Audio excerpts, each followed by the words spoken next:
Good morning, everybody, and thank you so much for joining me to listen to this chat about product pricing.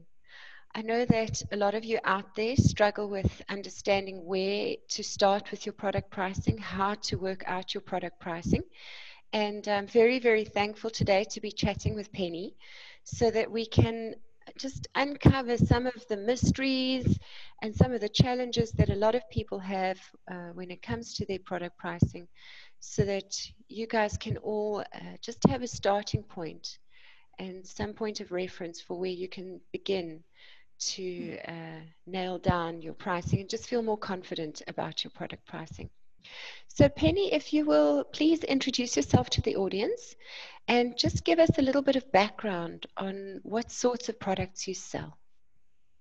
Sure. My name's Penny Howard and I live 1 hour north of Sydney on the eastern coast of Australia. I've sewn for forever. My mum taught me to sew when I was young, so I've always fiddled with fabrics. And when I was old enough to make my own clothes, she said, well, you do it, because I was telling her what I wanted her to do. So it sort of stemmed from that, stemmed from Barbie dolls and making that sort of thing. In the last few years, I've probably 20, when I say few, 20, it goes fast, I've done quilting, but Okay. it's kind of morphs along the way. So in the last few years, I've been more involved with reducing land wastage of fabrics and things like that, and people around me have got to know that, so that I have been gifted quite a lot of old linens, blankets, lots and lots of linen, upholstery fabric samples, lots and lots of things, or things that they don't quite know what to do with. So it was from that, and I would look at those things and see what they told me they needed to be. I don't have a design background. I was never taught formally how to sew. It was my mum and Vogue patterns. So I'm sort of fairly self-taught, but fairly adventurous, I suppose. And the sorts of things that I've been making that are upcycled are bags, like women's shoulder bags, handbags out of upholstery fabrics. They're fabulous to sew with. They're just the samples. Once you get the paper pulled off the back, that's the painful part, and then pairing it with handles that I've sourced from, we call them op shops. Some countries call them thrift or charity shops. So op shops, the handles and things like that. So I'm not going out to a supply place and buying everything new. And often the linings are things like a damask tablecloth that I've been given, interesting fabrics, interesting old suit linings and things like that. So I've got some woolen blankets out in my storage area, i.e. my garage, or half of the garage. So I'm really looking forward to making things with those, and they're really good old tartan woolen blankets. Maybe there's a hole, there's a stain or whatever, but I'm looking forward to making some jackets out of those. So I think they'll be really fun. I've made a lot of aprons out of the used linens. There's something really honourable about getting a tablecloth that's got a hole in it or a stain that people can't use anymore, but it was a bit precious for a while, but now it's been in the bottom of a cupboard. And so I've been given quite a lot of those, and doilies and things, and I've made aprons, mainly sort of really pretty aprons out of some of these beautiful old linens, almost like closing my eyes as I'm and apologising to the original maker as I'm cutting through beautiful crochet edging. If I can't salvage it, you have to cut out the really wonky bits, and then I save every little bit, and that might become a pocket, or I'll join them together and that will become like a toiletries bag or something. The last couple of days I've made toiletries bags out of bits and pieces from quilting scraps that the fabric's too pretty to throw away. They're only small pieces, but you put them together and you can make something. And I line the toiletries bags with rubber back curtaining. You know, that's sort of like a solar block sort of rubber back curtaining. Yes. It's not waterproof, but they're moisture proof. Yes. So if you flip the lining so that the waterproof or that the solar blocking side of the lining is the innermost part in the toiletries bag, you can wipe them out. So if there's a spill of cosmetics or something like that, people can wipe them out. So it's a really good way to use up tossed out thermal curtaining. Your products sound fabulous. So they're mainly very customized, one-of-a-kind products. Yeah, pretty much, because I don't know how much, I don't have patterns. Okay. I have this magical book that I keep writing things down in, going, oh yeah, that's right. How wide do I make those straps? But because the linen or the things that I'm working with, the size of those and the workable bits of those dictate the size or exactly what I will make. So it's it's reinventing the wheel every time I make something, and I like that. It's a bit boring if I make the same thing over and over again. Yes. That's what I've found. So where are you selling your products, Penny? I post on Instagram and my Facebook page, and so around sort of the friends, relative circle, they'll contact me, or they'll show to someone else, or different circles that I move in, like at the gym, or different social groups, and people say, oh, I saw that, have you still got that? How much is it? So I sell that way. I do have an Etsy store. Okay. It's not huge volume sales, but it reaches a market, and it serves a purpose, and the overheads aren't prohibitive. Yes. I belong to a local art and craft centre, and each year we have, as a major fundraiser, an exhibition of student and tutors' works. So that's potters and artists, and there's 2 patchwork classes, so textiles as well. So a lot of the things that I make, I take along to that to sell. The organisation gets 20%, and it's good. It's a win-win situation. So Okay. a lot of the things that I make get sold then. Okay, Yeah. so what are your challenges around pricing your products? Probably feeling like my products are good enough to charge a price that is comparable with something else, that you see something commercially available, and it's a nice handbag, and you think, well, people are paying sort of 60, it depends on what it's made of, but a fabric one that's well made and everything, like $60 or $50 or whatever, and feeling like, is mine good enough to charge that? Like, would people want them enough that they're prepared to pay that for the things that I make? And I guess that's a big challenge, and sort of just feeling awkward around the whole commercial part of it. I am in a good situation where I'm not dependent upon what I'm making for my living. Okay. It's and that's very different. That's a privileged position to be in, Yes. because I'm, excuse me, a self-funded retiree. So I'm no longer in the paid workforce, so I can concentrate on doing sort of creative stuff. The money that I get back in from selling things, it's really handy. It's serves a really good purpose to help me to attend a conference in Melbourne with a friend each year, although that didn't happen this year, obviously. So different things like that, and if I have to, to upgrade my sewing machine, and then to get a new overlocker, those sorts of things, I'm not having to delve into my retirement money for that Yes. sort of thing. It's keeping a homeostasis, and it just gives a little bit of extras.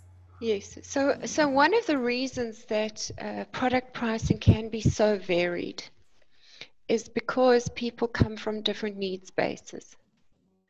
And I think that's also why the range is so vast, because some people don't need the money as badly as others. Mm. So, for example, a single mother who's trying to feed her kids really, really needs that money very badly. Yeah. And so then you end up with this vast variance in pricing. And I think it confuses the consumer somewhat also, because the consumers then get to a place where it's like, well, if this is a one-man band, then it should be cheap. So I almost feel that we have a responsibility incumbent on ourselves to charge fair pricing, so that everybody in the market can benefit. And I know you want to say, well, I don't really need the money that badly. But somebody else there might need it quite badly, and now we're setting a standard that means that they are more easily exploited. I don't know if that makes sense. Oh, totally. So, and it's not a judgment, to be clear, this is not a judgment of people who are charging a little bit of money. I look at product pricing as a systemic challenge. And I'm very aware that there are a lot of people in the food chain who are suffering because people are working from different needs bases. You know, the other thing that also happens is that a lot of the commercial products that we buy are manufactured virtually by slave labor who are working for less than minimum wage. So again, this complicates matters because the consumer now has this expectation that all products should be cheap. And then within that range, within that spectrum, there are a lot of people who are really being persecuted because they're not able to charge what they're worth for what they do. So perhaps it might be easier for you to actually charge more, because I know for me, it's much easier to protect others than to protect myself. So I can go, oh, well, you know, I can live without that. But if I know that somebody else there might struggle because of a decision I've made, then I'm more inclined to be mindful about my actions. So perhaps that's something you can work with internally, just to make peace with the fact that you're likely undercharging, because you mentioned in the chat just before we started the recording that you feel you might be undercharging. And to just be okay with charging more, not for your own reasons, but for the greater good of all people out there who are making things by hand, who need to be respected for their handwork. Does that make sense? It's a challenging thing, yeah, because a friend and I were, for a while, we were selling, we put together and had a stall at a local market, like an outdoor market. And a couple of times it's really, it's kind of devastating, people coming along, looking at your things, and then actually hearing people say, pick up something, look at it, and going, yeah, it's nice, but I can get something cheaper at Kmart, which is like the big major chain store. Yes. And you just want to cringe. You feel a retort comes, but you know, you sort of pull it back in. But then you think, well, just go to a chain store, get something that will last 5 minutes, that is mass produced, that, you know, someone slaved over, rather than having something that's quality made, locally made. And you know, it's very, that's a hard thing to work with, you know, with the thought that people are really judging it because they can buy things, you know, if it's a similar-ish product, like a shoulder bag, for instance. You know, I've used better fabric and I've spent a lot more time doing it, and it's properly made and it's not going to fall apart. But they're looking at, you know, their general overall design. It's, you know, the throwaway part of fashion. Oh, I might only use this bag for this season, and then if I only pay $15 for it, that's okay. But if I pay $30, you know, maybe I don't want it again in a little while. So I think there's a whole lot of consumerism, that just the nature of fashion and making clothing and things like that people are just like, well, I don't need it anymore, I'll just throw it away. It's just, everything is just, can be trashed. Yes. And they don't, you know, we're from the other completely polar opposite with it. Like you're looking at something, well, I won't throw that away. What can I do with it? Yes. Yeah. Could you maybe feel better, more okay with it, if you can just understand that these are people who are possibly just ignorant and unmindful about their buying choices, Yeah. Yeah. and that maybe they're just not your customer. That is the Kmart customer. Yeah. I think those people can be very frustrating at markets for people who make things with their hands, because they have a Kmart expectation, and then they're just window shopping, really. Yeah. Yeah. They're killing time. You're free entertainment for them for the day. Yeah. Yeah. You know, Gets an and idea. yeah, and it's really not worth letting someone who's there just for free entertainment hurt you emotionally with their ignorance. So for traders who trade at markets, it's quite essential to get quite a thick skin for that kind of behavior. Yeah. And for us, it kind of cemented the idea that we weren't a good fit in that particular market. It started out, it was meant to be handmade. Yes. But then he was allowing sort of lots of other people in that were selling cheap imports from, from Indonesia, from Bali, and we couldn't compete with that. We can't buy the fabric to make anything, or even if we're, the components, and, when I was doing the markets, I wasn't doing as much upcycling. There was a certain component of that, like the aprons, and that definitely were. But when you're needing to buy components and buying like the linings or the stiffeners for bags and things like that, I can't buy them for as cheaply as what these places are selling completed articles. Yes. And you must know that also the mass-produced stuff, they leverage off two things. One is cheap labor, okay, and the other thing that they leverage off is economies of scale. So because they're buying in bulk, they're able to buy those components much cheaper than what you or I can on a small budget.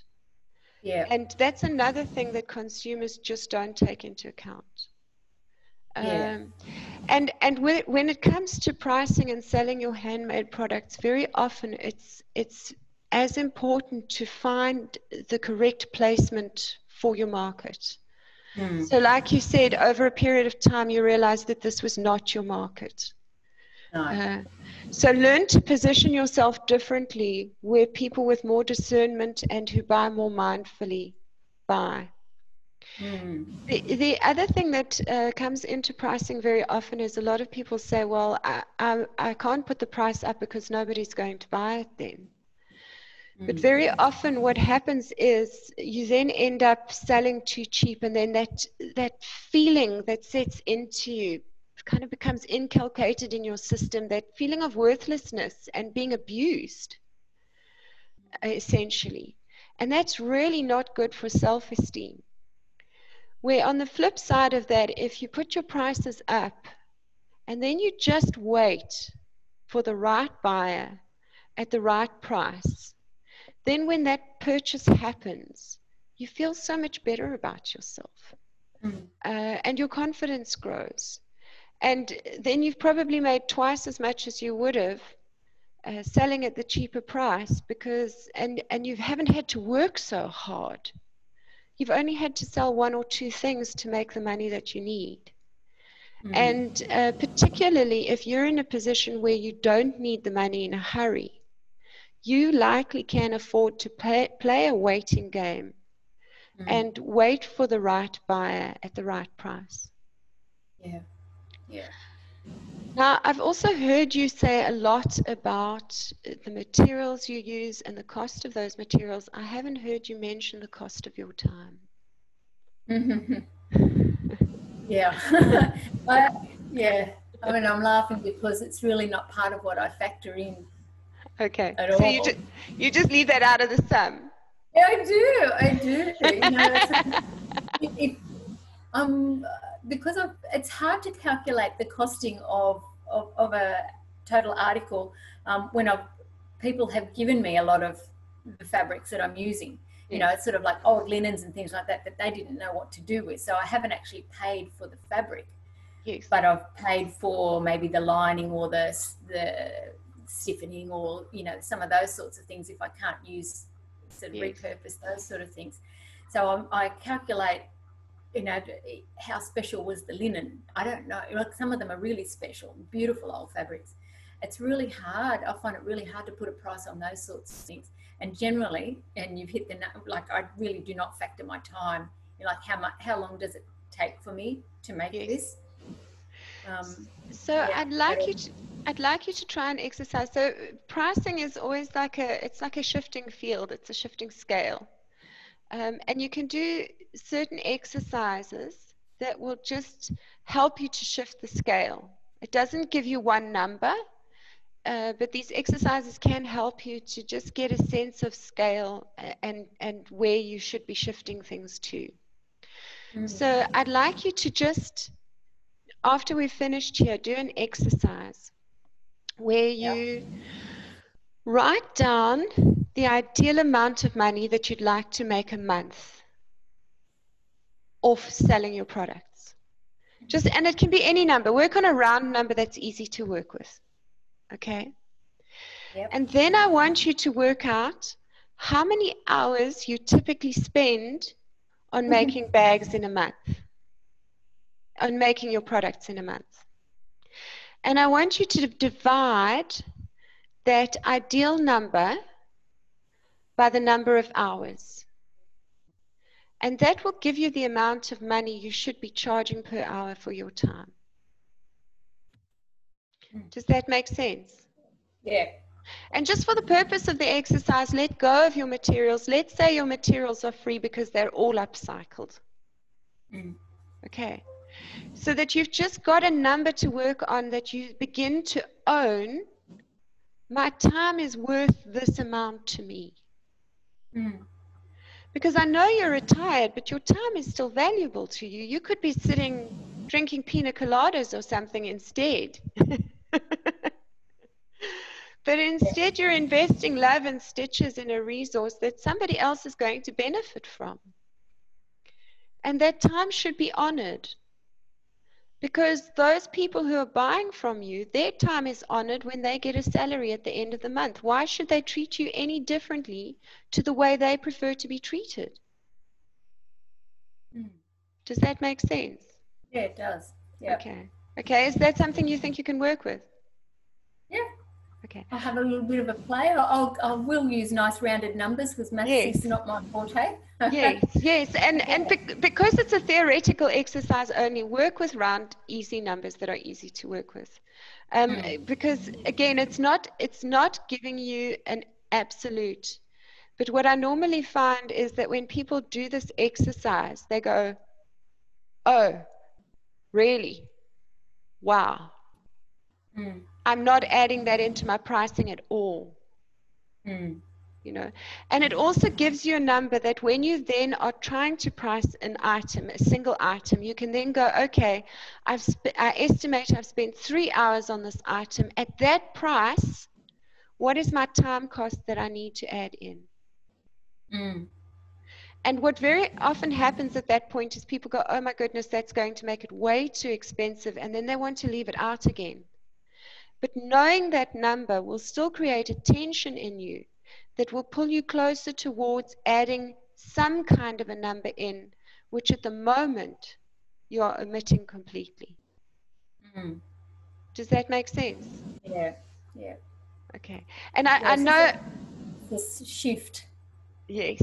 I know this is very brave work. This is very brave work. It's very, very difficult work. So to give you some sort of an idea, when I started really looking at my product pricing very seriously some years ago, I was physically ill with it. I felt sick.